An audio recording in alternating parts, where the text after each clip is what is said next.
action meets the eye. Autobots wage their battle to destroy the evil forces of the Decepticons, the Transformers. Robots in disguise.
That Apollo won't know what hit him. You're gonna roll over him like a bulldozer, an Italian bulldozer.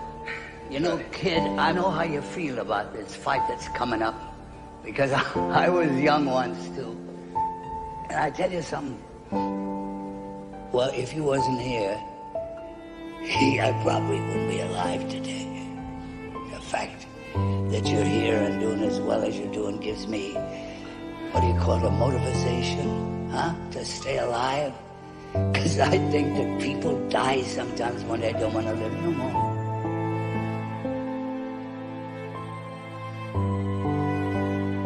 Little by little, we lose our friends, we lose everything. We keep losing and losing till we say, you know, oh, what the hell am I living around here for? I got no reason to go on. But with you, kid, boy, I got a reason to go on. And I'm going to stay alive. And I will watch you make good. And I'll never leave you. And I'll never leave you until that happens. Because when I leave you, you'll not only know how to fight, you'll be able to take care of yourself outside the ring, too. Is that okay? It's okay. This is the favorite thing that I have on this earth. And Rocky Marciano give me that. You know what it was? His cufflink. Huh? And now I'm giving it to you. And it's got to be like an angel on your shoulder, see? And if you ever get hurt, and you feel that you're going down, this little angel is going to whisper in your ear. He's going to say, "Get up, you son of a bitch! Because Mickey loves you."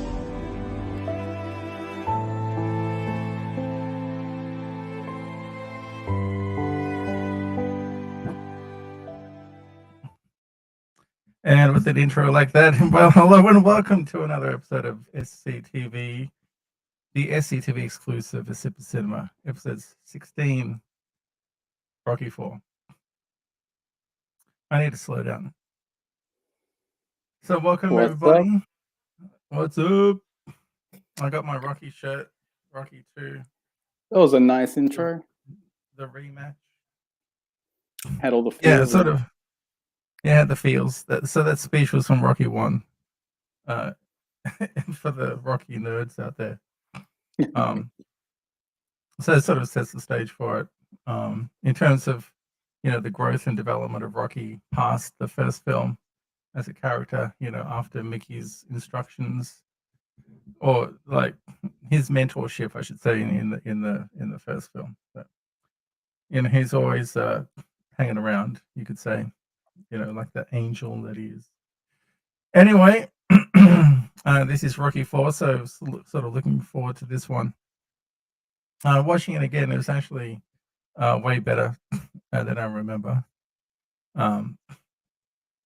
People may have things to say about the robot. We'll talk about the robot. It sort of sticks out like a sore thumb. But we'll start off like we usually do. I forgot about the robot. Yeah. Watching it again, I was Me like, too, oh, actually. yeah. No, it's good. Yeah. It's good to relive all this again. I know, yeah. So we'll start off like we usually do in terms of reminiscing of what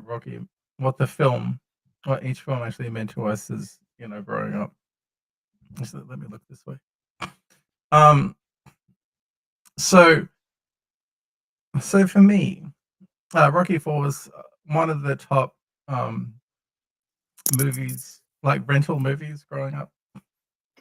Like we always seem to rent that movie at Movieland or like the neighborhood video rental place around the corner. You remember that one opposite the school? Yeah, we're good. That was like a milk bar, wasn't it? And it was also Yeah, it's like It also had VHS movies for rent. And I think video games as well. Yeah, so this is the 80s. Nothing like that exists these days. So people probably have no idea what we're talking about. But yeah, that was my reminiscence of it, and it was sort of my favorite, one of my favorite Rocky movies at the time because it was so rewatchable. I think for me, in the 80s, Clubber Lang was like a bit too scary in a way. I don't know. But Drago, he was pretty scary, but he wasn't the same way. Wasn't scary in the same way because there was something behind his sort of superhuman abilities or perceived superhuman abilities in terms of his training in drugs and stuff. Well, what was your impression of the film growing up? I think like Silvester Stallone was like one of my all-time favorite heroes, action movie heroes growing up. So Silvester Stallone already himself stood out, and we probably watched all of his action movies growing up, and so Rocky 4 is one of those movies that stood out. So not just Sylvester Stallone, but like also the one-liners and like the montages, and I think Rocky, the theme song as well, is one of the most iconic themes in all of cinema. I think it's probably up there with like Star Wars or Superman and Indiana Jones and stuff. I feel it's that iconic, and like people, like if they hear it, they'll be, oh, that's Rocky. Like they can identify it real easily. It had quite a big impression on me, and I think like other people from that era also would probably couldn't go without having seen a Rocky movie at least sometime in their life. So yeah. But on the radio, they were playing "Eye of the Tiger," right? So there was the it's, Rocky theme song, but then Eye of the Tiger will be playing on the radio. So that was the link to the film. This Eye of the Tiger. even Rocky 4 has some bangers as well in it. Yeah. Well, hey, trust me, we're going to talk about the montage music. I haven't cracked When open my beer yet. Are we supposed no, to do that already? we're gonna get to. Let's want to do the reminiscing first, but so guess who's back? Ah, I got some Eagle Rare. So this bottle I bought in 2021, so it's not finished yet. So you can tell I'm not an alcoholic. No, but my favorite Kentucky Straight Bourbon whiskey. I highly recommend it. It's not hardcore, but it's very flavorsome. What have you got? got a Caffrey's Irish Ale. Oh, that sounds good. I don't think I've had that before. Is that like Guinness? It's Guinness is a stout, and this is an ale. So it's similar to, I guess, the English Tetley's Ale. Very similar. It's quite easy to drink. Let me just let it settle for a minute. It's really easy to drink. It could probably use a bit more thickness, but the flavors are quite nice, and the colors comes out quite pretty. So it's probably worth a try, right? Quite nice to drink. Yeah, definitely. You could put a lot of these away in a short amount of time. What's the percentage? What's the percentage? It's quite low, actually. It's where is it? 3.8%. Damn, is that even beer? All right. Here's a toast to Rocky 4. Actually, Rocky the character as well. So as you said, Sly sort of inspired an entire generation of guys to get into shape, get shredded, be tough guys, along with everybody else that we mentioned in this series.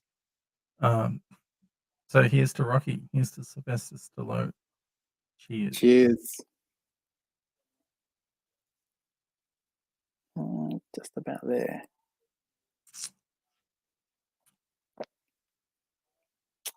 All right. So for the first time ever, I'm going to start with a picture. So we usually have pictures interspersed into the discussion, but this time we're going to start with a picture. Boom. So, as you should know, Silvester Stallone was married to Brigitte Nielsen back in the day. But this is a great picture with Drago smiling and these two just hanging out. It's so opposite of what the actual film is.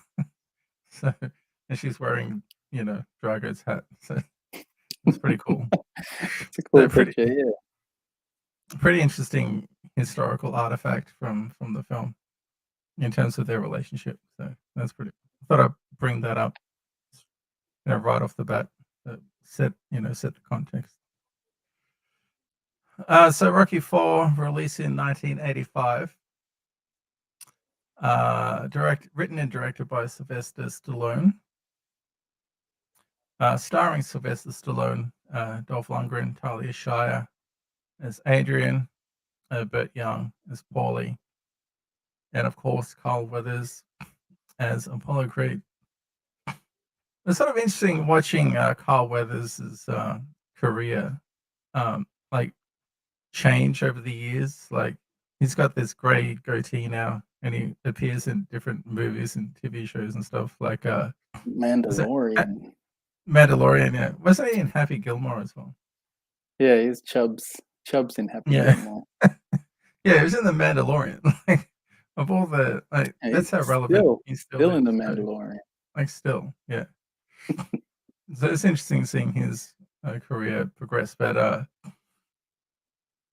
initially, before we get into it, I just want to talk about some of the. I just thought of this now. I want to talk about Carl Weathers because when you're a kid, you don't really understand what charisma is, or why certain characters or actors you're drawn to, but like Carl Weathers sort of sticks out like a sore thumb in this movie in terms of his charisma. Like you can't hate it. Like you have to get on board with anything he's saying, whatever he's doing, like all his plans and his goals and ambitions, like dancing around with James Brown and his like supreme confidence. And like we'll get into the final discussion between Rocky and Apollo later, but to me, one of the things that stuck out was Apollo Creed and Carl Weathers' performance, and how tragic it was, which sort of made the tragedy of his death even worse. What's something that sort of stuck out to you when you watched it again? What stuck out? I feel like I was more affected as a kid about Apollo Creed's death. Like it affected me more. It just seemed, yeah. I feel like that stood out quite a lot. And there's a line later on in the movie. Tony, who's Apollo's trainer, he has a line. He has a encouragement little speech to Rocky before he starts his training in Russia. That really stood out to me as well. I like that. Yeah. But Okay, when we get we'll get into stage, we'll get into those bits of the movie, but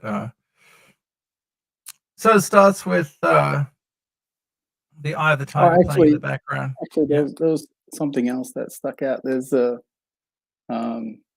scene where Adrian comes home and she's actually driving a Japanese car. It was interesting to see that she's into JDM cars. It was a 84, 85 300 ZX. Yeah, that's right. I saw that. Pretty cool. It was in like mint condition. Yeah, brand new at the shop. Yeah. So the movie begins with the famous song "Eye of the Tiger," with some with a sounds of a boxing match and floating gloves, which I thought was really cool. Sort of a unique way to start the movie, and then the gloves come together like and explode, and then it sort of cuts to the final rounds of the Clubber Lang fight at the end of Rocky 3. And then the audience gets to relive the glory of defeating Clubber Lang with Eye of the Tiger playing in the background. And then this is one of the best scenes I think ever in movies is when Rocky and Apollo are chatting in the gym in their boxing gear and they're about to spar. And they're sort of dancing around and talking smack, and then it ends with this still shot.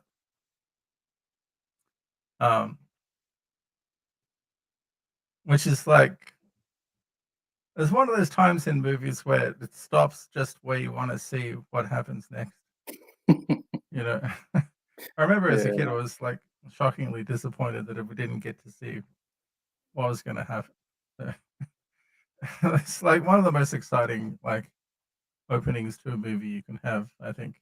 But at the same time, it was a exciting way to end a movie too, because that's how Rocky 3 ended on this. Yeah, that's right. So it ended on that still. Yeah. You'll be like on a highlight. Oh, disappointment, but like you're still hyped up about it. Yeah, well, that's the thing. You sort of knew that Rocky 3 ended that way. So when you saw it in Rocky 4, you thought it was going to actually extend a bit more than that, but it doesn't. Yeah. It still stops. It's like double the disappointment. But you assume that Rocky won that fight. You reckon? Yeah, I reckon. Yeah. Actually, I want to say something. Because I feel like Apollo would let him know about it. Oh, but yeah, I know. he still refers to him as the champ and stuff. So he's still the number one guy in Apollo's mind. But I was thinking about this shot, like in the scene, it looks like they're loaded up and punched like normally. And so I'm thinking, will this connect at some like are these punches connecting Yeah, like in real life? it looks like they must have drawn contact on each other because they're both I think so. about yeah, they're just inches, millimeters away. Because I think a lot of the fighting in the Rocky movies is actually real, which we'll get to later on. Okay, so we cut to the present time. Rocky's like rich. He's this rich boxer, probably living in LA. He drives up in his Lamborghini Yelpa, or Jalpa if you're not Spanish. And his son's like filming him with this gigantic like video camera, Bazooka. with a bright light. And it's Paulie's birthday party. Rocky's late because he was fighting Apollo. But Rocky's really excited because he's got this surprise for Paulie, this surprising birthday gift. And it's a robot. And so the robot like comes in and brings a cake and like says happy birthday to Paulie. And talks to him, but it doesn't have like the feminine voice that it has later on. It sort of developed. Someone programs it to have this like feminine voice. And then Paul is like, "Oh, it's my girlfriend or whatever," which is interesting. Right, That was initially he didn't want the robot. yeah. Like he wanted some sports car or something. Yeah, he said he wanted a probably the same price as a sports car. But actually, this picture that I've highlighted, actually, this is the birthday picture. But this is the picture later on where the robot's actually speaking in a feminine voice and like doing things for him. But this is the birthday picture.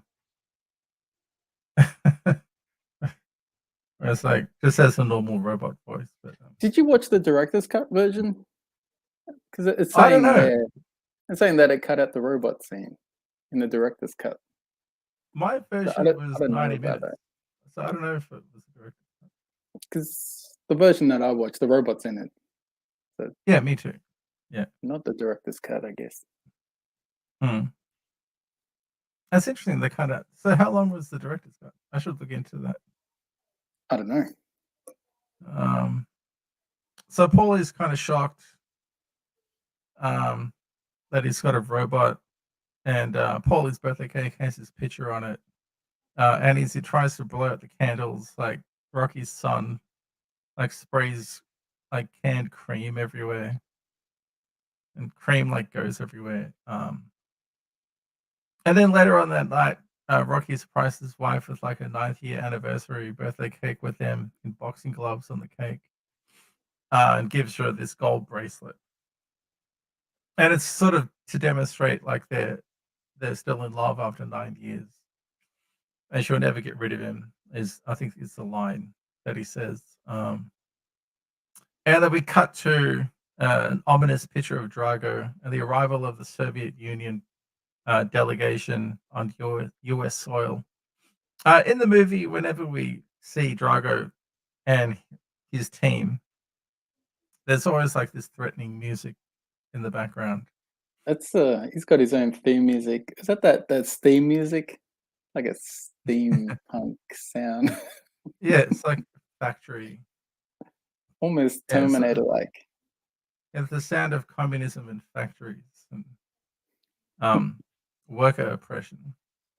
And so Apollo is sort of watching this press conference with Drago and his team, and he's in his pool with his dogs.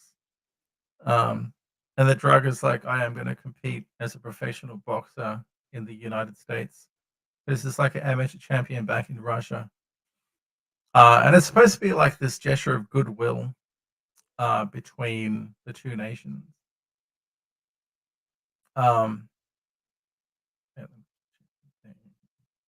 Yeah, But then Apollo was like, "Listen, I'm going to fight this guy." Because he's retired, right? So Apollo's been Mm. retired for a while. Isn't it like 5 years or something? I think it comes I up think it, later during the talk. yeah, I think they mention it. I think Adrian mentions it Mm. or Rocky mentions it or something. Yeah, Or even a commentator might mention it.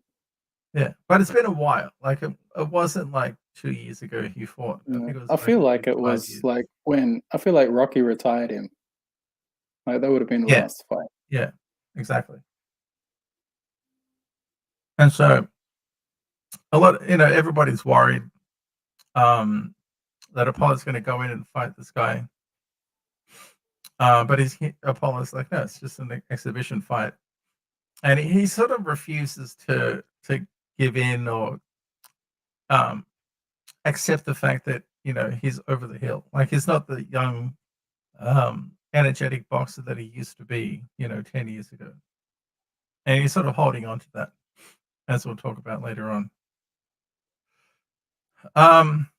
And so the fight's organized, this exhibition bout between Apollo Creed and Drago, and there's a wild press conference. Well, some folks got to learn the hard way. So no quick knockout prediction. No, I'm not angry with him. See, I just want to show the whole world that Russia doesn't have all the best athletes. Rocky.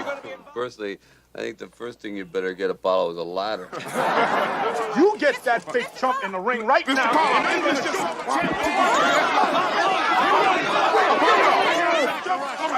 All right. Yeah, that was pretty funny, that press conference. Rocky says you got to get him a ladder, and Apollo's just like talking shit the whole time. He's just insulting everybody. It seemed like it was Apollo's intention as well. Like when they exit the press conference, he like asked Rocky, "How did I do? How was I?" or something like that. Yeah. So it was like premeditated, I feel. No, it's Just getting to in his head. build for up the hype and also get into his head. Yeah. Yeah, it's Conor McGregor, like 30 years, ahead of Conor McGregor, basically. But I feel like it's something that Apollo Creed always did in his press conferences or something. So Yeah. it's like a habit of his or a tactic. Mm. Yeah, exactly. And so during the press conference, it sort of implied that Drago is this super athlete, like he's engaging in the most advanced like training techniques and supplements, in history. And so as a result, there's no way he can be beaten. Like he was basically created in a lab. And they're giving him the nickname Siberian Express. And so back at Casa del Rocky, the champ is cleaning his car, his Lamborghini. What was the red car? Testarossa? There's a red car in front. I assume it's a Testarossa. Yeah. I think Testarossa would have been around that time. I saw a Testarossa actually on the road the other day. It's pretty cool. It's really futuristic look compared to other cars. And so the champ is cleaning the car, and he's telling his son, you don't want to be using your head for a punching bag when you get older. So basically teaching his son, you don't need to be a boxer when you get older. Do something a bit easier. That's not going to give you brain damage. Because his son asked him, "When are you going to teach me to fight?" Yeah. But then they're interrupted by a phone call from Creed. Apollo Creed calls him up to talk about the fight, basically. And then the scene cuts to a demonstration, basically, of the advanced training techniques that Drago is participating in. So this is an image of it. So we have the red pad that measures his punching strength. So I've got the numbers here. We're going to say that soon, but so you see everything's hooked up to his chest. Like it's everything's very scientific, put it that way. So later on, when we talk about the training montage, we'll talk about the contrast between this type of style of training and Rocky's training. They got those at the arcade now. Yeah, they do. It's, It's an strength arcade. testing, punching bags. That's right. And so during the demonstration, there's a bunch of journalists there. The press is there, the reporting on it. And then one of the reporters actually asks directly about steroids. But then his wife is like, no, he's completely natural. And he's strong because he eats spinach like Popeye. Like she uses the Popeye analogy. Because Popeye was huge back then. And so the scientists are like standing around there bragging about how strong he can punch. Because his punch is 850 pounds per square inch compared to a normal boxer, which is only like 700 pounds per square inch. And the guy says, whatever he hits, he destroys, which is a great line. Like you mentioned before, there's a bunch of great one-liners throughout the movie, and that's one of them, I think. But I think that the depiction of the Russians was actually pretty good. They didn't seem like evil people. They just seemed like they had a specific goal in mind, and they didn't have the same moral or ethical constraints as the Americans did. Like that was sort of the main distinction between the American camp and the Russian camp. Like the Russians weren't plotting to like kill anybody or sabotage the fight. Like they had a certain philosophy that contrasted with the American philosophy, and that was sort of the extent of it. But I think back in the 80s, a lot of people were sort of scared of the Russians or had a certain impression of the Soviet Union, and so that would have influenced how they would have perceived the Russian characters in the movie back then, because of the Cold War and the fall of the Soviet Union. So back at Casa del Rocky, Apollo says he wants the first shot at Drago as an exhibition bout, nothing serious. So he keeps repeating this idea just to minimize the danger involved. And so while he's having this discussion, the robot shows up. And he's sort of like Paula's girlfriend. Like Paulie actually says it's his girlfriend. And it's playing this like groovy music and giving him like a drink and saying nice things to him. So we might as well talk about the robot now. So what did you think of the robot?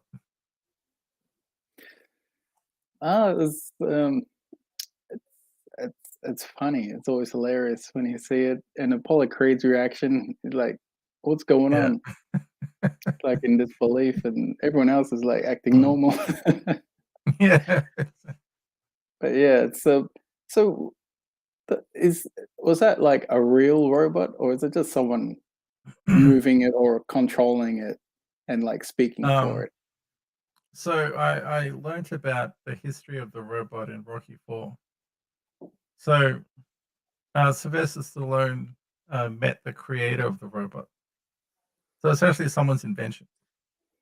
Oh, okay. And so Sly was so impressed by his invention that he said he's going to write a part for it in his next movie, which is Rocky IV.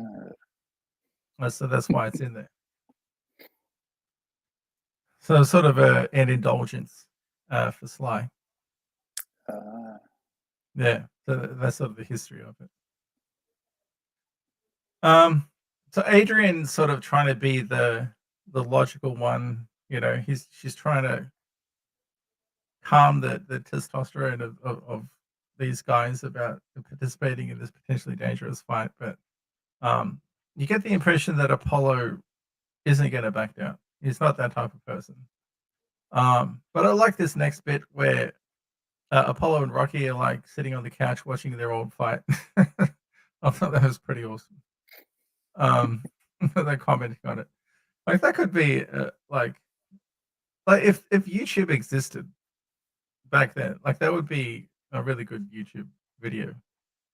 Like where old boxers that fought each other sit down and like comment over like an old fight.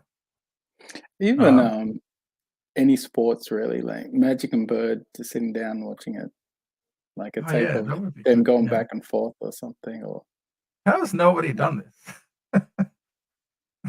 I feel like they're just too Don't get busy. 10 million views. It's Like, too busy. They're all businessmen, like doing their thing, and must be hard. All in different parts of America or the world, and I guess it, they need to get their times to match, and it's just too difficult. But it would be a yeah, cool for sure. thing for fans, especially who watch them play or who grew up watching them, idolizing them. Yeah, yeah, of course. It's like we had the '98 Bulls and the Jazz like sit down, like Karl Malone and Stockton, or Jordan Pippen or something, sit down and talk about that final series versus Jordan's like final game before he like retired the second time. That type You of know thing. what? I'd like to see how Bron thinks he's the GOAT, and like Jordan never said that he's the GOAT, but everyone just agrees that Jordan is the GOAT. I'd like to see Jordan and LeBron sit down and just talk about the GOAT debate. Yeah. That'd be cool. Yeah. Or even like Yeah. let's get a bunch of legends in a room and talk about it, because they're the people that should be discussing it, not fans or I think there was well, like that's a show my with opinion. KG, like Kevin Garnett and some other guys that had Paul Pierce, I think, were on a show, I think, talking about the old times. That was pretty good. Yeah. But anyway, back to Rocky IV. So this is the last conversation between Rocky and Apollo. As they're watching one of their old fights, and Rocky's trying to get Apollo to maybe reconsider fighting Drago. And Apollo's like, outside the ring, no one cares about, these fighters. Like as soon as the bell rings, like no one cares. Like they're no longer these superheroes that people look up to anymore. And then Rocky correctly points out that maybe Apollo wants to fight Drago because it makes him feel better about being retired. Like he's sort of trying to avoid being retired in a way. And It's a bit Rocky's like, unfinished business. yeah. And Rocky's like, no, we got to move on at some point. Like Jordan coming back to play for the Wizards. Yeah, exactly. But Apollo, he just wants to stay a superstar. That's why he has that huge introduction at the fight. And he has a really nice line in this discussion. We got to change sometime. I don't want to change, man. I like who I am. See, we're born with a killer instinct that you can't just turn off and on like some radio. We have to be right in the middle of the action because we're the warriors. And without some challenge, without some damn war to fight, then the warrior may as well be dead, Stallion. Yeah, so that last line, the warrior might as well be dead. Like that was basically foreshadowing for what's to come.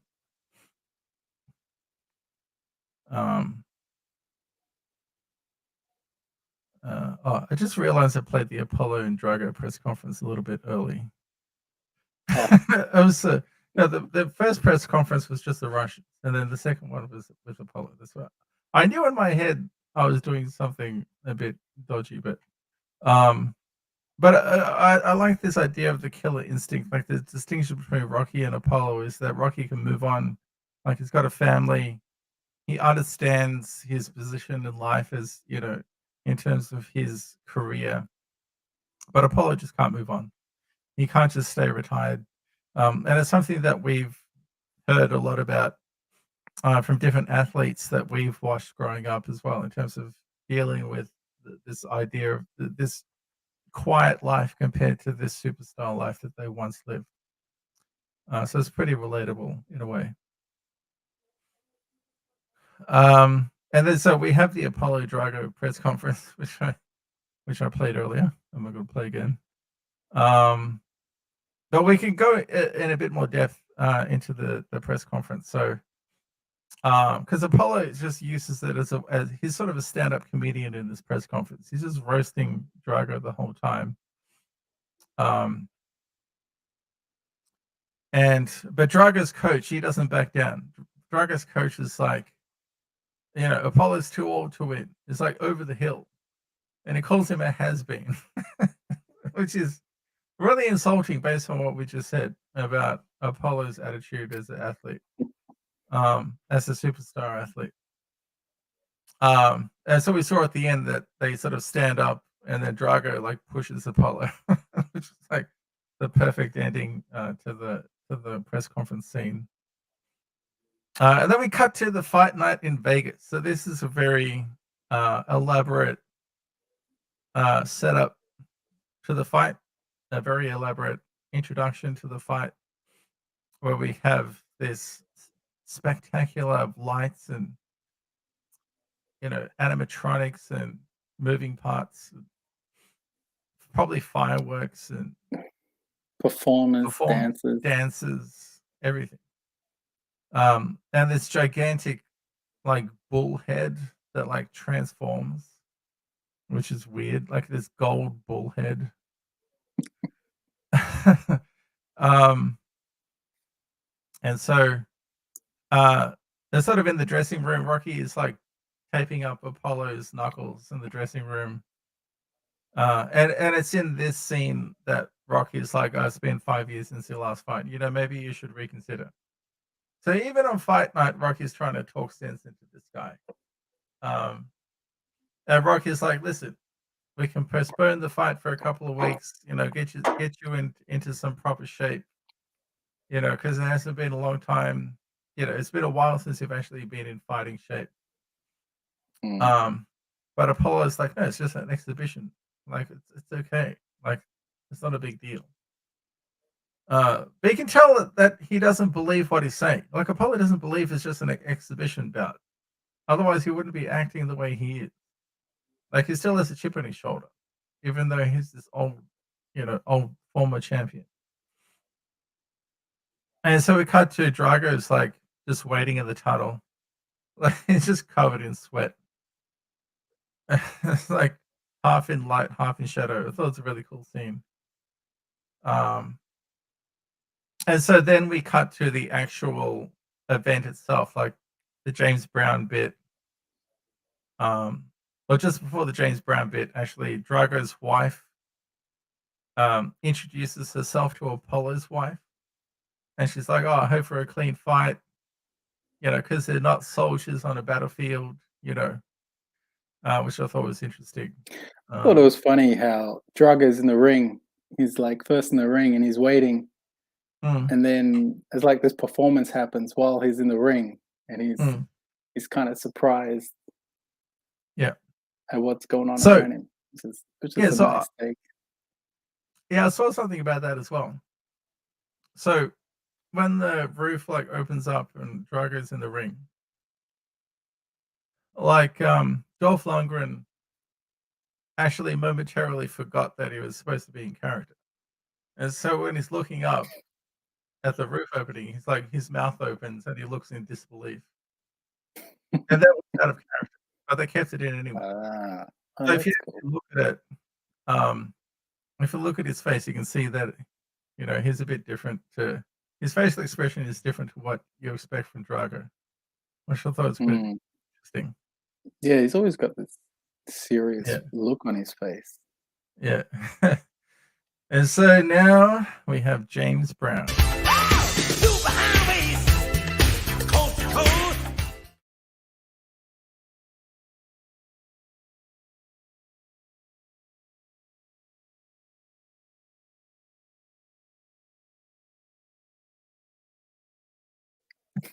Yeah, I muted the 2/3 of that because I don't want my stream to get taken down or like demacked with the music. But you can see just like from without the music, how crazy the introduction is.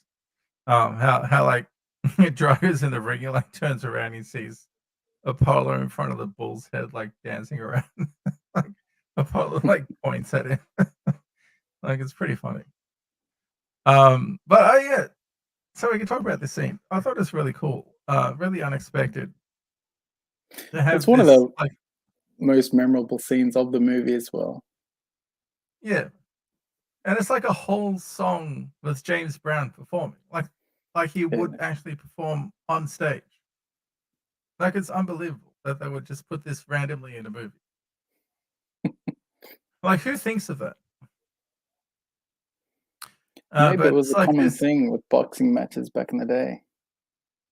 I don't know. I've watched a few. It Tyson could be fights on kind of like a YouTube. halftime performance for like an All-Star game or a Super Bowl or something like that.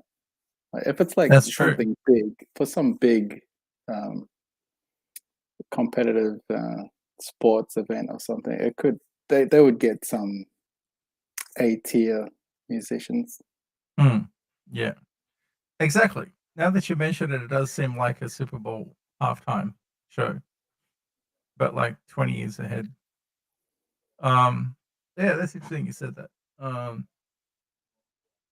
But just in terms of the movie, it's such an interesting thing to put into. But I guess it represents Las Vegas. It represents Apollo Creed, his sort of confidence and flamboyance in the ring. And so when Apollo finally gets into the ring, he's still like dancing around. Like he's still got his jacket on and his hat when the ref is like giving them their instructions. And he's like, "I want you, I want you." Yeah. So in that respect, Apollo is treating it like an exhibition fight. But the problem is that Drago is there to prove a point. He also has a chip on his shoulder. So it's like when the unstoppable force meets the immovable object, basically. This is what happens. And so it's time for the fight.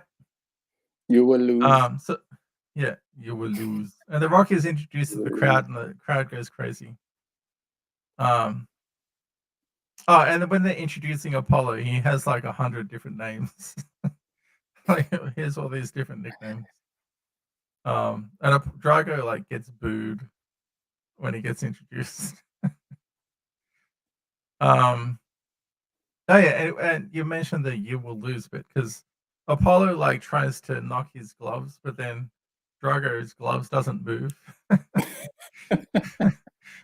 It just says you will lose. And so Apollo comes out swinging and he's doing really well in the first half of the round. But then Drago's coach, he yells out, and the Drago just like turns the switch and starts pounding on him. I mean, he's pounding on him like constantly. Like Apollo's got no defense for it. Apollo even tries to tie up his opponent, but Apollo just gets thrown across the ring and like pounded on after the bell. Like it's a really horrific first round for Apollo, especially because it's supposed to be an exhibition bout. So, yep. Yeah, it's like in that moment you realize like all the fun and excitement is just taken out, like the introduction and all the showboating, and then you realize the seriousness of Apollo's life is in danger, like if this goes on, and everyone I feel in the room would know it. So yeah, when Rocky he kind of wants to stop the fight after the first round, and Apollo is like, "Nah, don't you dare." Yeah, which is very important for Apollo's character development as far as Rocky's reaction to the outcome of the fight, especially the second round. But as a kid, and even as an adult, like I felt this sense of foreboding. There's this sense of despondency and sadness, and like terror watching this fight, watching this scene. Even as an adult, like I think it was really quite like terrifying and traumatizing in a way. Like it's sort of really well done. in terms of conveying the gravity of the situation and the tragedy of what unfolded, like the needless waste of life and the conundrum that Rocky found himself in. And so for me, it seems like Apollo had some sort of death wish. That's why he didn't want Rock to throw the towel, like even in the second round. Because when he's getting pummeled, it's like he actually looks over at Rocky just before the death blow, and it's like, Yeah. don't you throw the towel? Like, I'm about to die here.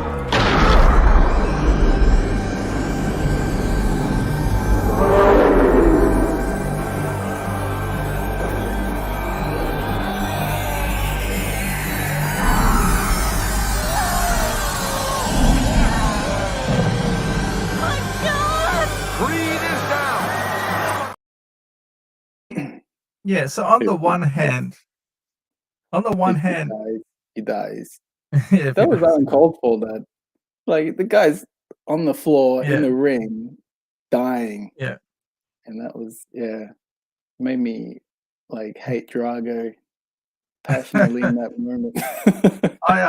Well, that's something we need to talk about. But I think this scene reflects also Rocky's loyalty to Apollo. That even with Apollo's life on the line, he sort of still does what his friend has asked him to do. And so for us as the audience, it's sort of a moral dilemma, right? Like for us, we're like, throw the towel. But then on a deeper level, like what about the loyalty to the friend? Like if they throw the towel and Apollo lives, what does that do to the friendship dynamic moving forward? And so that, to answer that question, sort of paints a picture of what was going through Rocky's head at the time. But I suppose, what would you do in that situation? I'll probably throw the towel. My friend can be mad at me for like a few years, but at least like kids still have a father and wife still has a husband, I guess. Yeah, I agree. But that's like in the moment, like it'll be harder to make that decision. Like you got retrospect now, so it's easy to make a decision. Yeah. Actually, this scene reminded me of Kickboxer. Remember when he throws the towel? He actually does throw the towel, but it doesn't matter. Kung Po just kicks it out. Kicks it out of the ring.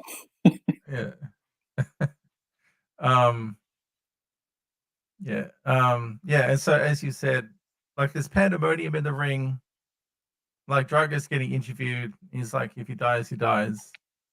And so we cut to the funeral. Rock is giving a speech, which we saw in my introduction. Actually, no, we saw that in the promo, the Facebook promo I made of Rocky 4, not in this, but basically Rocky's like, oh, I'll never forget you at the funeral. So I thought the strength of this movie was they didn't spend too much time on one thing. Like it would have been really tempting to spend like 10, 15 minutes on the funeral scene, like having the funeral, having people talk to each other, having like a wake scene, like a mini wake scene. But it's sort of, we have the funeral and then it cuts to the next bit, which what I really loved about the movie is how short it was. Like the 90 minutes went by so fast because they didn't dwell on unnecessary things, which they could have done really easily. I could have easily made it 2 hours, 2 hours 15. And so we cut to next the press conference. It's going to be Rocky versus Drago. And again, it sort of brought up that Rocky is like the best athlete ever based on genetics, but also the science. And they asked Rocky, Rocky, how much you making in the fight? He's saying nothing. He's doing it for free. Which you could say is fighting on principle. But in real life, he probably would be, making some money because it's like the thing about rich people is they don't get rich and stay rich just wasting money. And to them, time is money. So if you're putting time into something, you want some money as a return. And so in real life, that probably wouldn't happen. But for the purpose of the movie, he's fighting on principle, which is consistent with his character development at the time. And it turns out that the fight is on Christmas Day, and it's going to be in Russia, which is very controversial. And I think it's a really good idea for the film to set it in Russia, instead of just having another fight in Las Vegas. Because you already had the Vegas fight. Let's have a Russia fight. Take everyone to Russia. And then during the press conference, Drago's wife, she calls out the American government and the media for the smearing and the threats to her husband's life and stuff like that. And then Paulie jumps up and starts insulting them. And then Drago's coach, he calls out America for being a weak society. And so it's another argument between the Russians and the Americans. And then we cut to Rocky's house. Adrian pulls up in her Nissan, what you said is a Nissan, her J 300 ZX JDM.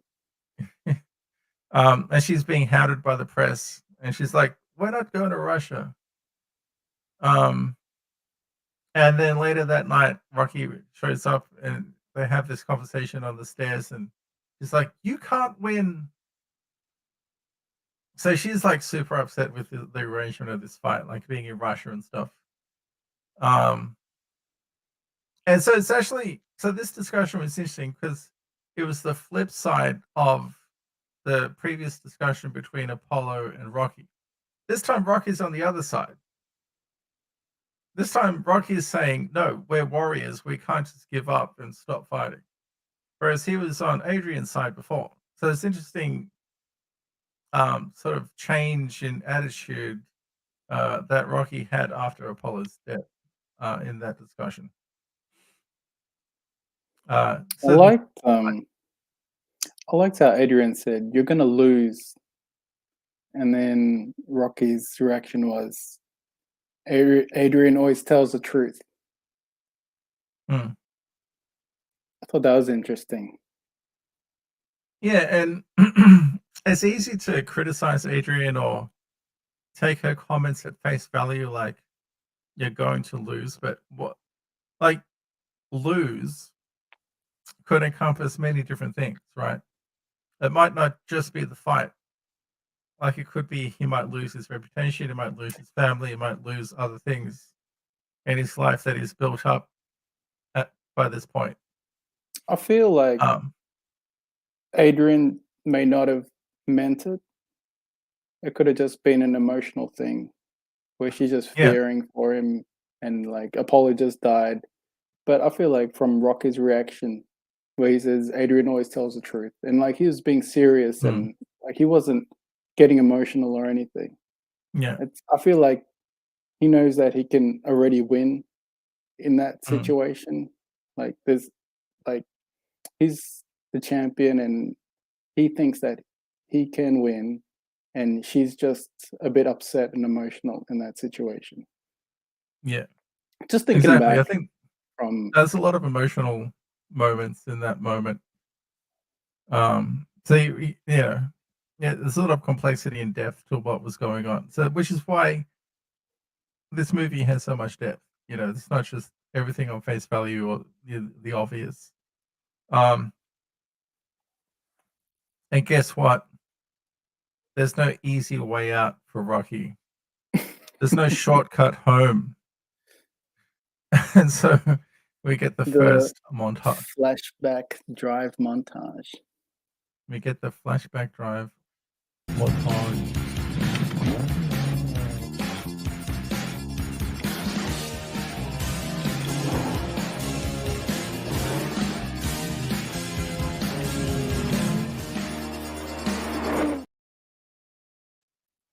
Yeah, I only played like 15 seconds of that for the That's music. good. That Once was again, another banger.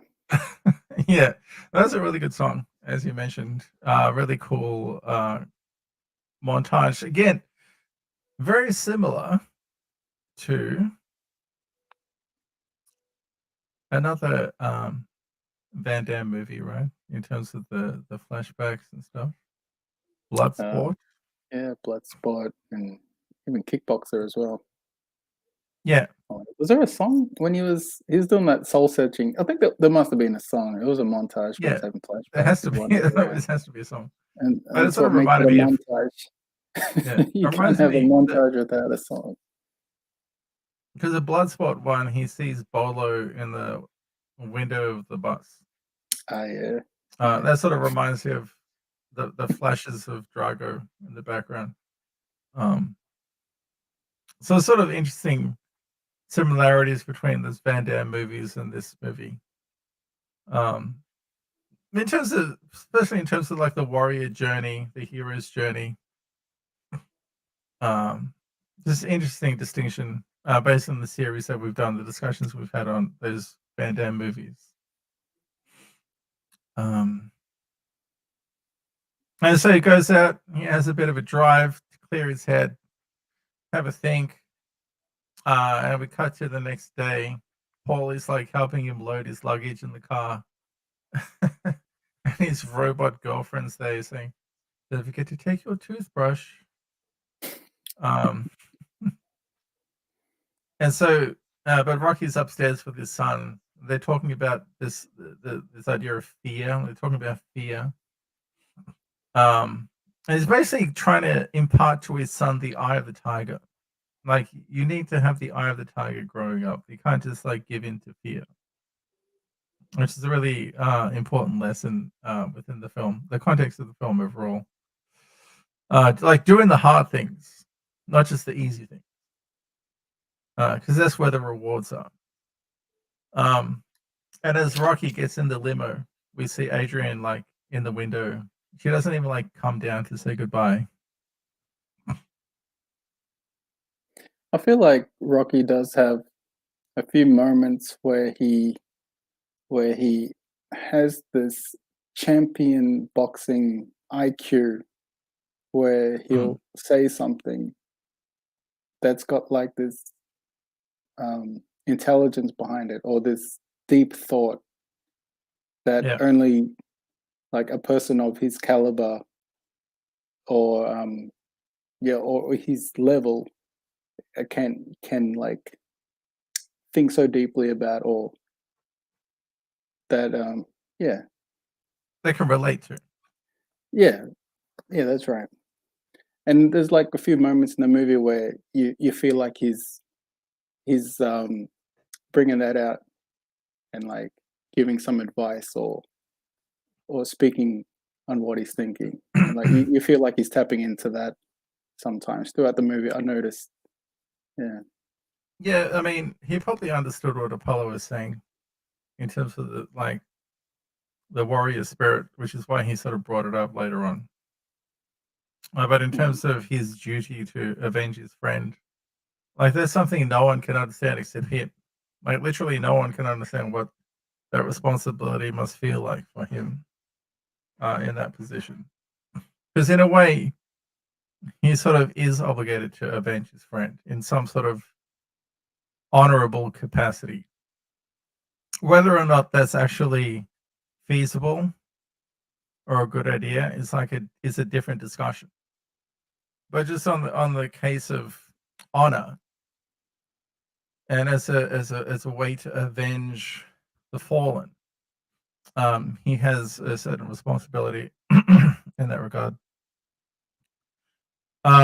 So we cut to Russia. I brought up this image of the plane that they fly to Russia in. It's a beat up old World War II plane, probably. Yeah, it's So they probably didn't actually. it says 1979, so it wouldn't be that old, like in the year that they're using it then. Yeah. Now it's old. Yeah, now it's old, but yeah, no first class private jet for Rocky flying into Russia. And everyone is like complaining about the cold. Yeah, they got the Burning Heart song as well when they're getting off the plane, and that's another banger. But it's like they're from New York, so they're probably used to snowy conditions. But it's probably colder than New York, maybe. I don't know. Rocky grew up in Philly, wasn't it? No, Philly. What am I saying? Philly.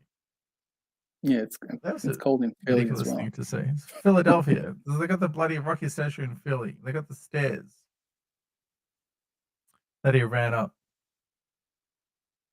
I knew it was some cold East Coast city, some garbage East Coast city in America. Yeah, Philly. Philly's a complete hellhole these days. And so they're met by all these like Russian delegates and drivers and caretakers to like take them where they need to go.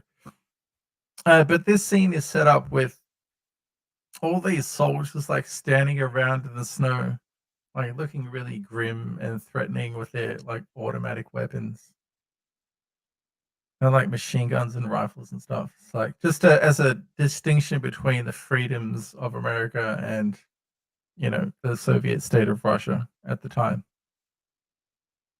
And so they're driven to this cabin out in the woods in the middle of nowhere, basically. And Rocky's like, "Oh yeah, I plan to like stay here to prepare for the fight." And Paul is like, "What? It doesn't even have TV." No room service. These days will be like, "There's no internet." But back then it was just, "Oh yeah, we just don't have any TV." So they just have to like work on the land and like chop wood. I suppose you would be chopping wood for like most of the day since it's so cold. But that's perfect. It's perfect for the Karate Kid style training that Rocky's going to be engaged in. That's another movie that I found similar in terms of the training regime for Rocky. It just does like basic stuff to get into shape. And so Rocky even has like two Russian guys that's like watching them 24/7. And like follows him around whenever he's running. I liked how I think it was like the first night they get there and Rocky's unpacking and he's in his room. And then Tony, the trainer that was it's like he's saying they have like this moment where he says like Apollo was like a son to me. And it's up to you, Rocky, to carry on his spirit. He's like, I know you're gonna go through hell, but I know like you know what you gotta do. And then he's like, just do it. Just do it. And it's like those kind of moments where it's like you realize that Rocky's like got this legendary champion IQ.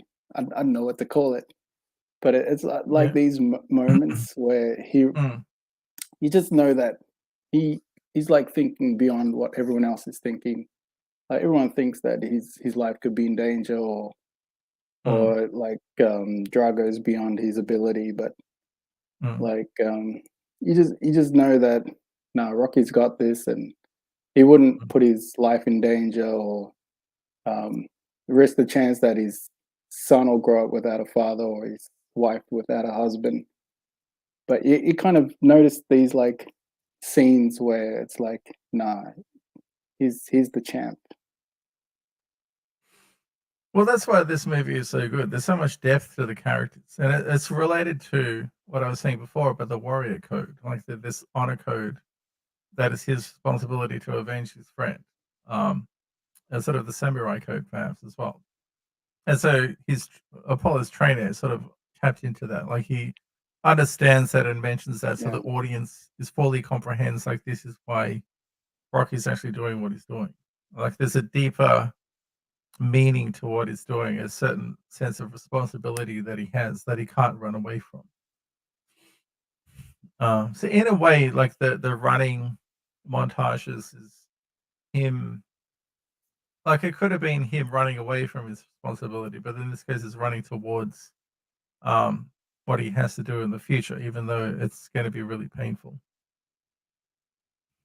And so the next morning, it's time to train. And so he goes out for a run in the snow, and the Russian guys have to follow him in the car. And then during this montage, it sort of cuts between Drago's super advanced training and Rocky's like natural training, as we can see here. Caveman training. Yeah, the caveman training.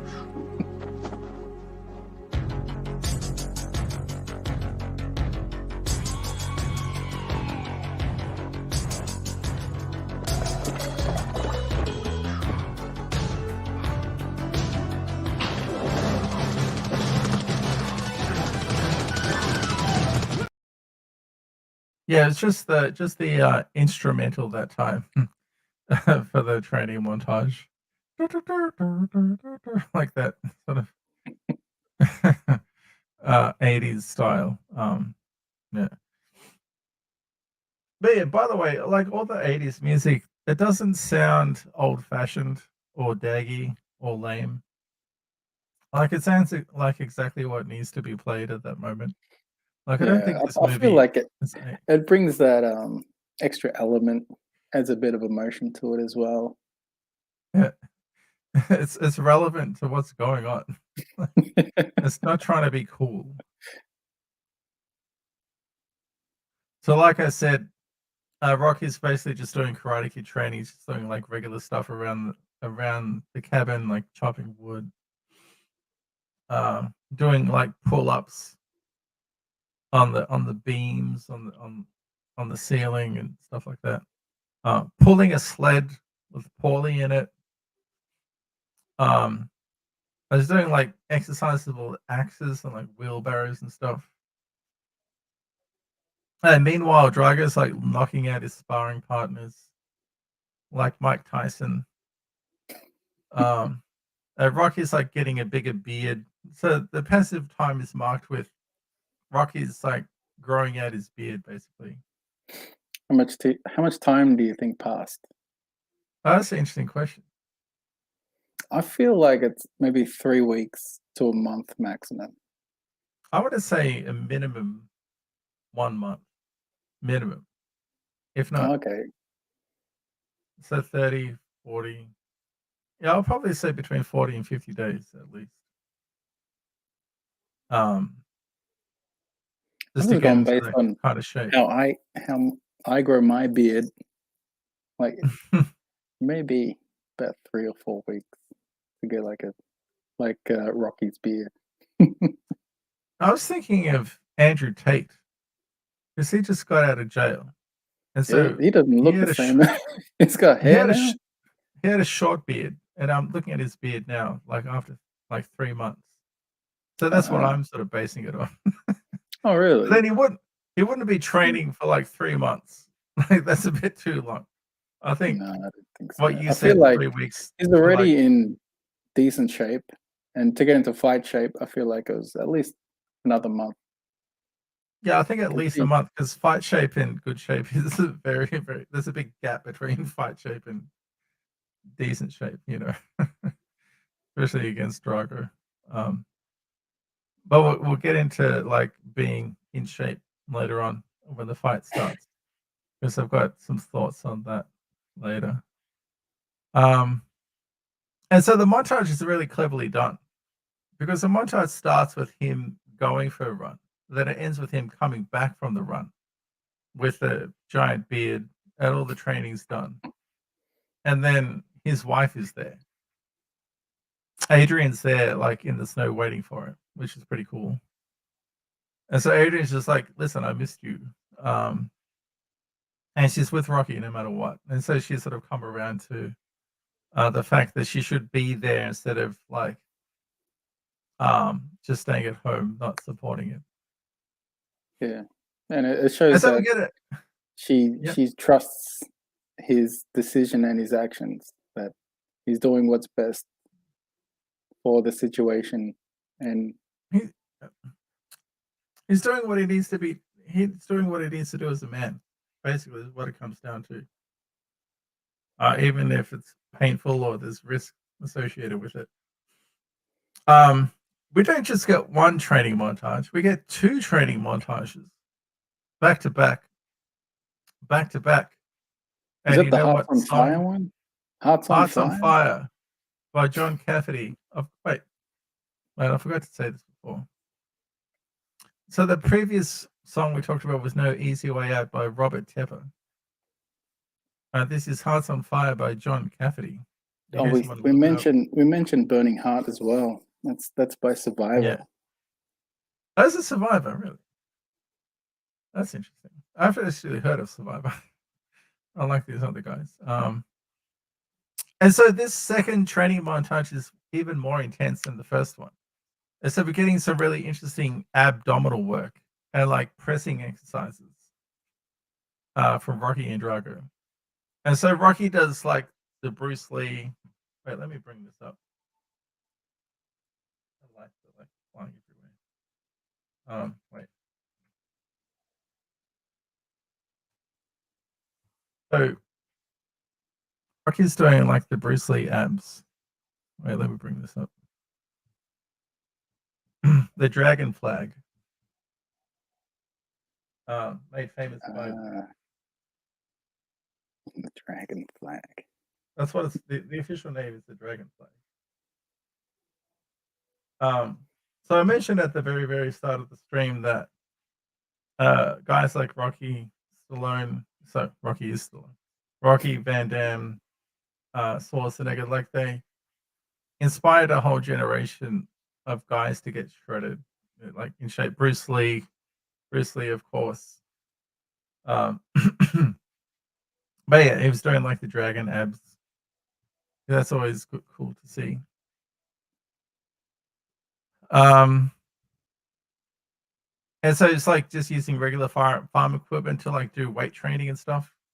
And so he puts like everybody in the wheelbarrow and does like a shoulder press at the end of the training montage, which we can see right now. If I can find it.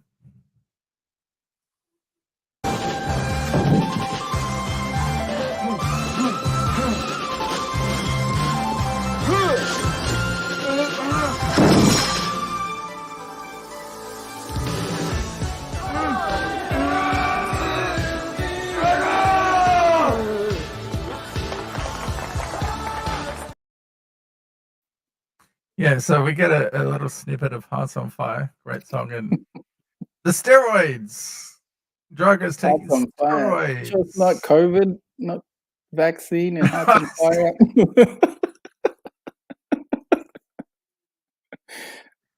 Oh my god, that joke is too much to deal with in the middle of the stream. I hope we're not gonna get like monetized for it. I just can't comprehend the complexity of that joke. Oh my god, I need a moment after that one. That was a perfect joke.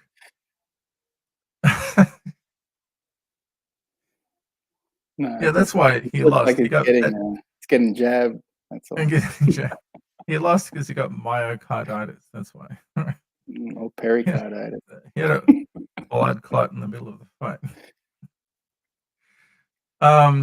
So yeah, interesting that the shoulder press becomes like this representation of strength within the context of boxing. So on the surface, it might seem like, what are you doing strength exercises if you're boxing? But it actually makes a lot of sense because that's where the power comes from. It's from the strength. And then at the end of the montage as well, Rocky like escapes the 2 guys following him, and like they're in the car, and the car crashes into the snow. Which is him like escaping, the watchful eye of the communist Soviet party. And then the montage like builds and builds and builds as Drago's like running on a treadmill, and Rocky's running up the side of a mountain, which is pretty awesome. And then we see this incredible scene. Rocky on the mountain with the sun in the background. the sunrise it would be in the background, and him like with his arms up. I thought that was a pretty incredible sequence. Like actually filming Stallone like running up the side of this gigantic mountain, filming of the helicopter like flying around. That was pretty cool. So it's sort of replicating the stairs run in Rocky, the first Rocky film, right? Yeah, it's like a symbol of, hey, I'm ready now. Let's Yeah. dance. Exactly. And then when Rocky's up on the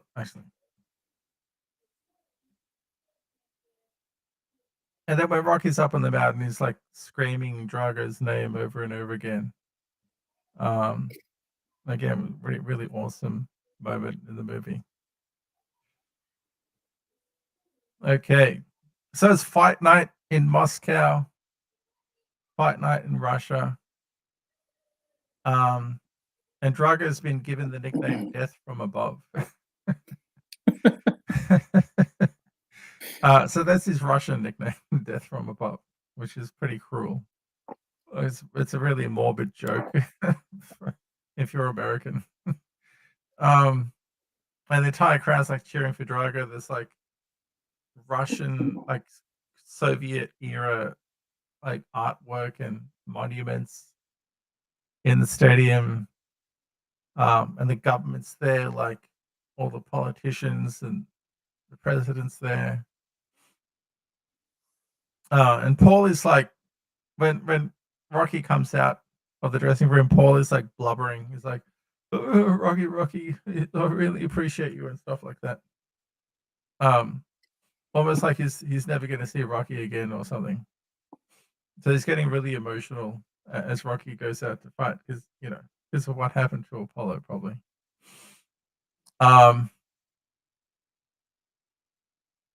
Yeah, and so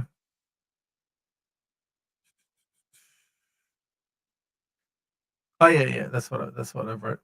So when Rocky actually comes out into the ring and it's introduced, he gets booed, just like Drago got booed at the start. I mean, at the start of the Apollo fight. Why do you like it? Anyway, I wanted to share this picture. So this is before the fight. I think Rocky's son's like, "Oh, that's my dad" or something, and this kid says like, "We know. What do you think we are, nerds or something?" But I shared. I want to share this still because there's so much going on. Like, first of all, this kid is basically me, except for the daggy clothes. I wouldn't have been wearing this. I wasn't rich back then. But knitted vest. yeah, you can tell these guys are rich. Like the They all got Lacoste. knits. Like they're Lacoste, dressed like yeah. their dads, basically. This is me. I like the curly hair, the goofy teeth. This is more like your hairstyle back in the day. I had the Ralph Wiggum hairstyle going. But you can see the robots like dressed up as Santa, basically, in the background. But it's interesting, like cutting back to the kids as they're watching the fight, because it didn't just forget about Rocky's son in the middle of the fight. And it's Yeah, Christmas the kid's Day like in America as well. Christmas Day. Yes, right. The kid's like this. The kid's like, "What do you think we are, nerds?" That was just really funny. And so Drago, he comes out in a lot of smoke. There's tons of smoke, and they both like take off their robes, and they're both in ridiculous shape. Like these guys are shredded. Like these guys are peeled. Like when they take off their robes, they're like, "What's going on?" Like they're in ridiculous shape. Like no one else was in that kind of shape. I can't think of anybody else in better shape than these guys in a movie. Because Arnold Arnold was never super shredded, even as a bodybuilder. But this guy's like sliced, which is really dramatic for me as a kid to like see that on screen because you never see that ever in life. And so they sort of look like the superheroes that they're supposed to be in a way on the screen. Super oiled up, shiny, and like 28 packs. Crazy.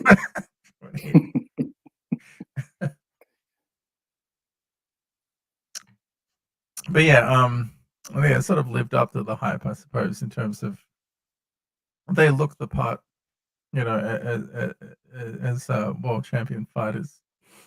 But the crowd of the spectacle isn't as boisterous as the Las Vegas fight, but you know, it's more subdued in line with like the communist style at the time. And they listened to the Russian national anthem before the fight, of course. And then I like this bit where this gigantic poster of Drago is lifted above the crowd as the anthem plays. So this huge picture, huge like painting of Drago, like above the crowd. And the Rock is announced in the crowd booth, of course. And then we get the most famous line of the entire movie. I must break you. I must break you. I mean, what can you say about that line? Like, I think it is the most famous line of the movie. One of the famous lines. Dolph Lundgren, overall. like Dolph Lundgren, he's got like hardly any lines in this movie, but most of them are like really memorable one-liners. It's crazy. Probably speaks for less than a minute. You don't learn anything about Dolph Lundgren at all. And then last week we did the last episode was Universal Soldier. I mean, even as like a cyborg, he still had some personality. Yeah, he had a lot of personality, but he also had a lot of lines. I think that's like shout out to, I guess, Drago. Like, I guess that's what makes him so intimidating. It's just his appearance and his look. He just has this menacing feel about him. Yeah, really imposing. So I feel like they probably purposefully gave him little to say, which is probably a good thing. Yeah, it deepens the mystery about him for sure, and there would be the language barrier as well. But Dolph Lundgren's an interesting guy. You should follow him on Instagram if you don't. He's got a really interesting life these days. Because I don't think he does much acting, but he like hangs around. He just hangs out like this rich guy with his family and stuff. I'm gonna have to check it out. He seems super rich. Anyway, it seems like he has a really interesting lifestyle. I'll just put it that way. Anyway, and so Apollo's trainer. So I'm calling him Duke in my notes. Apollo's trainer. You're calling him Tony. Tony. But he keeps saying, I really liked when Duke keeps saying, no pain, no pain, no pain. Like, it's really inspirational for Rocky. And the audience gets an idea of like what's about to happen as well. Apparently he was a ex-boxer in real life. Like a real prize fighter. He seems like a boxer. He's experienced in like the real deal. So he knows what to say. And so ding ding. The fight starts. Unlike the Apollo fight, Drago comes out swinging. And Rocky's taking a lot of punishment. And then Drago like tells Rocky to start punching his abs. But then Drago just starts beating Rocky's ass after a while. Then Rocky gets like punched across the ring, which we saw in the intro, I think. And then like Rocky tries to like clinch, but then Drago just like throws him across the ring like a rag doll. And then at the bell, like he's sitting down, and Rocky's like, "Oh, I'm seeing three Drago or whatever. I'm seeing three of those guys in the ring." And then Paul is like, "Hit the middle one, hit the one in the middle." One in the middle. Oh wait, I've got a video of him slinging him across the ring. Wait, where is it? Wait, no. Not that one, not that one, not that one, not that one, not that one, not that one. Which one? Oh, maybe I don't.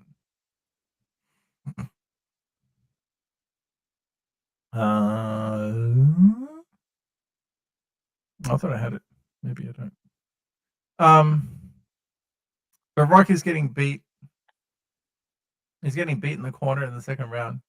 But he managed to like get a left hook out, and he cuts Drago in the eye, and then the crowd goes crazy. Like his corner goes crazy, and they're like, "Oh, we got a chance! Like we cracked his defenses, basically." And then Rocky starts pounding on him, and like he turns around in his favor. Starts pushing Drago around, beating his ass. Then after the bell, like Rocky gets punched in the face, but then he picks up Drago and like throws him. He grabs Rocky by the throat while kicking the Russian and throws him to the ground like a wrestler. It's a gutter war. No holds barred in Moscow. You're doing good, Rocky. I think you've been better myself. Yes, like more wild scenes in the boxing ring in this movie. But yeah, we saw it was like there was no professionalism or rules. It was more like a street fight, like punches after the bell and cheap shots and stuff like that. Yeah, because there's real like animosity between them. Like it goes beyond just a normal fight. Like there's something deeper that's being worked out between them. And so this round break that we saw at the start of is really inspirational. And then that leads to the next montage, which is like skipping through the next 10 rounds, I suppose. And so during the montage, the fight's sort of going back and forth between the two fighters. Rocky gets knocked down, he gets back up again, but Drago, he's also bloodied, but also determined, as you see in little cuts in between the scenes. But we get the impression that it's a real slugfest between the two fighters. And I thought that the editing during this montage is really, really good. It makes it really dynamic, really exciting. We get an idea of which round is which, how the fight's progressing. And we get the impression that Rocky keeps getting knocked down all the time, unlike Drago, but he keeps getting up. And as a result of his, underdog status, the crowd actually turns in his favor by the end of the fight. And then before the final round, they're actually chanting his name. And so this sort of pisses off the Russian delegation, like the Russian corner of the fight. And so one of the guys, Nikolai, he gets in Drago's face and says, "You're an embarrassment. What are you doing out there?" And then Drago just like picks him up by the neck. So you can tell even Drago's like getting pissed off at these guys. And then Drago's like, "A fight for myself only, not for anyone else." Yeah, so that's a declaration that is just between Rocky and Drago. It's not between America and Russia anymore. And that is man versus man. That is serious as well. And like he's fighting for his pride. That like I'm trying to kill this guy, and you think that I'm just like dancing around like a clown or something. Yeah, you think I'm just taking it easy? Like This is a real fight. This is life and death. Mm. It's But like picking that guy with one hand, and that shows like a lot of strength at the end of that fight. He must be tired. So Duke is really inspirational at this moment. Again, with the no pain thing. But then he sort of goes on to say you got to punch and punch and punch until you can't punch anymore. Because this is it. Like, this is everything in your life is, been leading up to this moment. Like, you can't leave anything on the table. There's a really awesome sort of moment leading up to the ending of this movie. Mm. And so they walk to the middle of the ring, and Drago's like bloodied, and Rocky's And bloodied. they say that, like Rocky's corner also say that you got to knock him out. Like that's the only way you can win the fight because he's knocked you down like so many times, and you haven't knocked him down once, and you got to knock him out to win this match, to win the fight. So, this is like all the eggs in this basket of a round. Yeah. Drago says, "You're dead." It's like the only time where he sounded a little bit American. Like, you're dead. And so Rocky comes out, but he's not punching at the start of the round. I suppose he thinks, oh, I'm just gonna let Drago like punch himself tired at the start of the round and then go in and knock him out. And so Rocky's like walking around with his arms down and like telling him to Drago to like punch him in the face. And then at some point he starts unloading on Drago, and Drago starts losing his footing. His legs get wobbly, and then it basically becomes like a street fight. It's just like a street fight slugfest. But then at some point, Rocky like breaks down Drago's defenses, and Drago's about to go down, which we can see right now. Where is it? Where is it?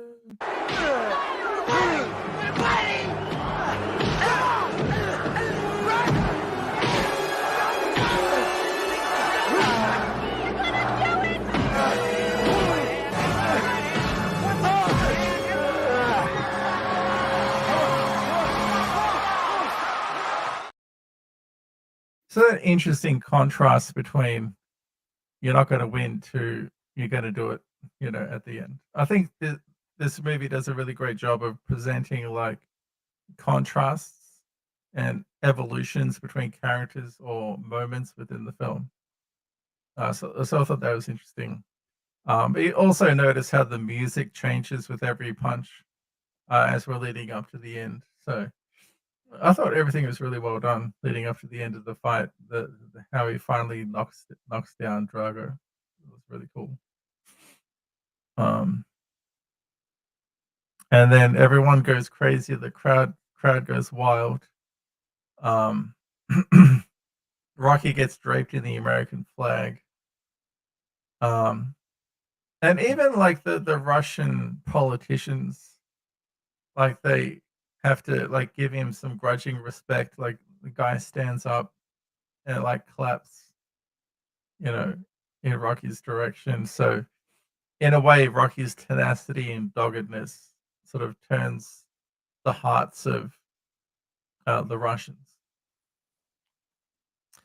And then Rocky gives this inspirational speech about it, the Americans and Russians, like putting aside their differences and basically saying how, it's possible to change for the better so that everyone benefits into the future. And then he sort of shouts out his kid during the speech, at the end of the speech as well.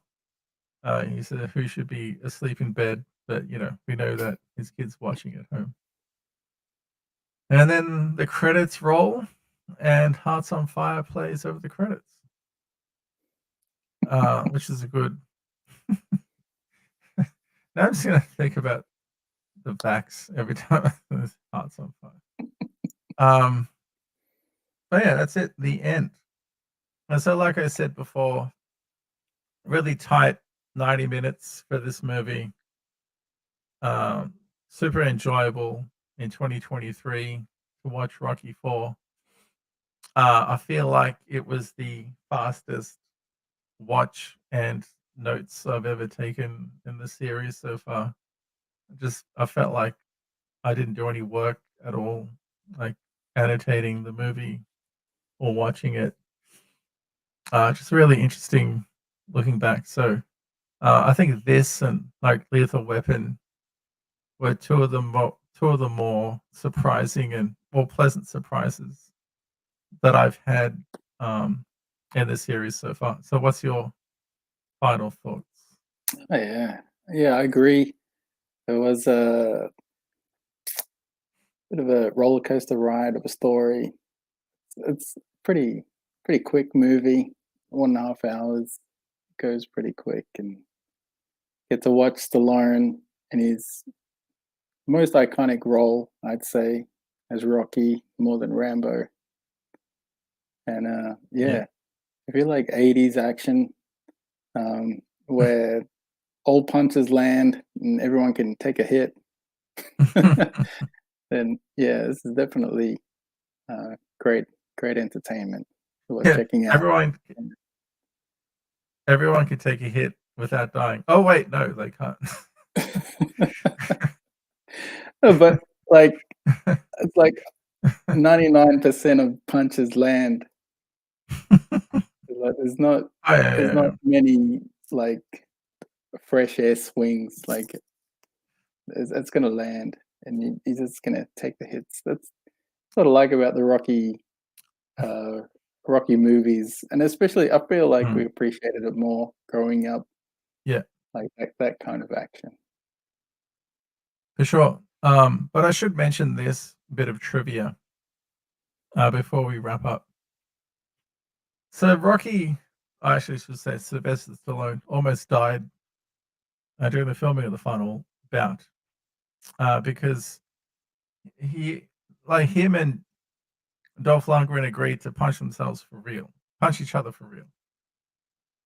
But the problem is that Sly got punched in the chest so hard that his heart like bumped up against his rib cage. And so later that night, like he felt his chest hurt, but then later that night it got worse and he like found it hard to breathe. And so he went to the hospital and like they saved his life basically. Because he was about to die from like that punch. And I heard other stories about how, they had like various injuries as a result of filming that last fight. But I guess at the end of the day, it's all worth it in terms of presenting that kind of package because maybe there were one or two punches that didn't look like they connected, but for the most part, it seemed like a very realistic sort of depiction of that type of boxing. Like, it's not real boxing, of course, but in terms of the Rocky franchise, I thought it was really well done. Oh yeah, yeah. Rocky movies is always a slugfest. Yeah, but yeah. Anyway, that was Rocky 4. I knew it was going to be a great episode, and it certainly was. So yeah, there's nothing much more to say except like the video and subscribe to SCTV, and we'll see everyone next week for not next week. I keep saying next week. The next episode in 2 weeks will be 48 hours. Okay. It should be fun. So it should be extreme fun. But yeah, one more toast to the audience and to Rocky 4. Thank you for the entertainment. And we'll see everyone next time. Later. See ya. Later.